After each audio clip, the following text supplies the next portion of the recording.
Aloha and welcome to Java. Thank you all kindly for joining me again. It is Monday, so I hope everyone had a good, restful weekend. Kind of cleared out things from over globally in the Middle East, kind of calmed down a bit. So, with that, there's quite a bit going on in the markets, and let's go right into it. So, this is Monday, April 22nd, 2024. As always, we look at our risk indicators first, the MMRI.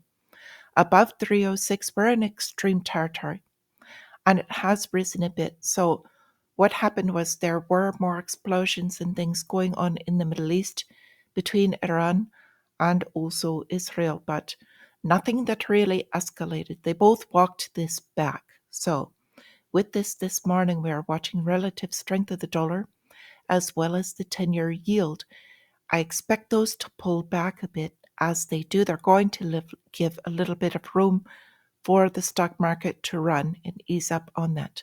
So, ending last week, we did have the most significant pullback in the stock market that we've had in quite some time. So, with that, we are solidly into the fear territory in the fear greed index. But this pullback has allowed a little bit of breathing room. And as I said, if the dollar and the 10-year yield pull back a little bit, it'll give stocks room to run a little. So we are actually looking for the probability of stocks opening higher in the market. We'll have to wait and see.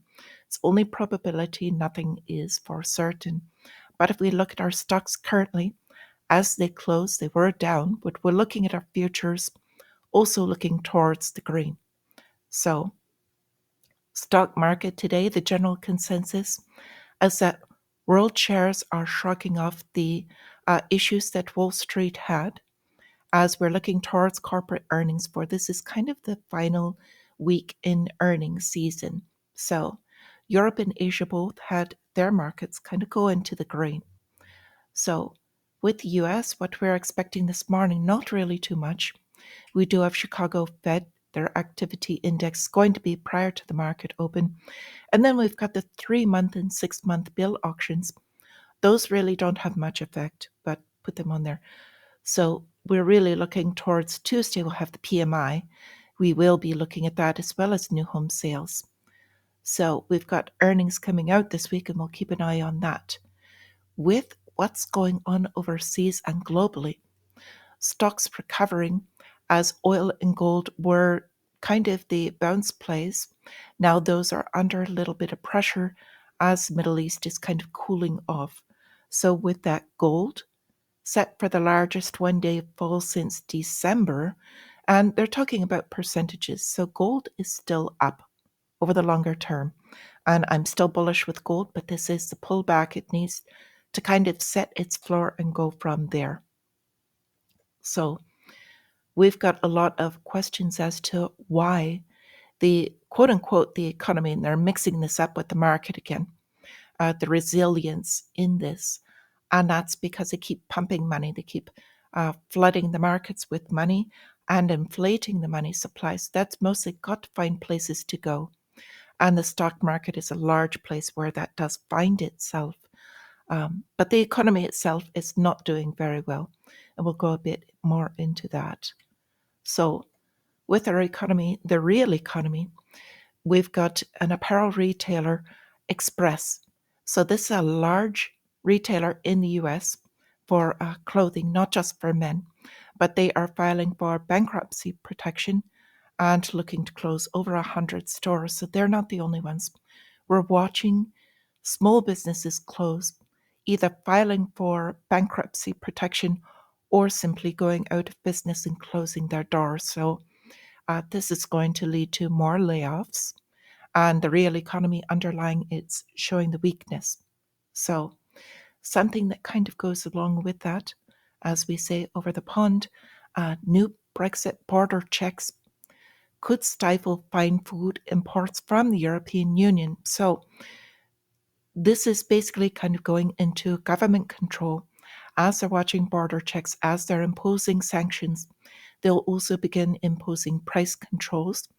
This always historically has limited basically the choice of products that you get in your stores limits the amount, so they begin rationing. And when they try to do price controls, that's where it really hits the economy and closes down any type of competition, squelches it out. So I'm hoping they kind of walk this back, but that's the current direction. So another sign of the real economy, we've got cars piling up at dealerships, and that means discounts. So the price of cars coming down, going into deflation. And this is kind of separating out not every brand. However, we've got Tesla has been cutting their price for multiple models, and this is globally. It's not just in the United States.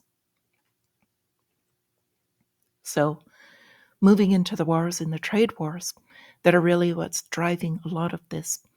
We've got Blinken. Anthony Blinken is telling China, warning them not to support the Russian military during his upcoming visit. So he's going to tell them to watch any of their exports to Russia, that they should not include weapons. So I think that's really quite a bold move, and we'll see how that goes. In the meantime, we've also got Israel promising painful blows to Hamas, still kind of more saber rattling, if you will, and more fights going back and forth over this. So, with this, moving over to Ukraine, they are low on manpower.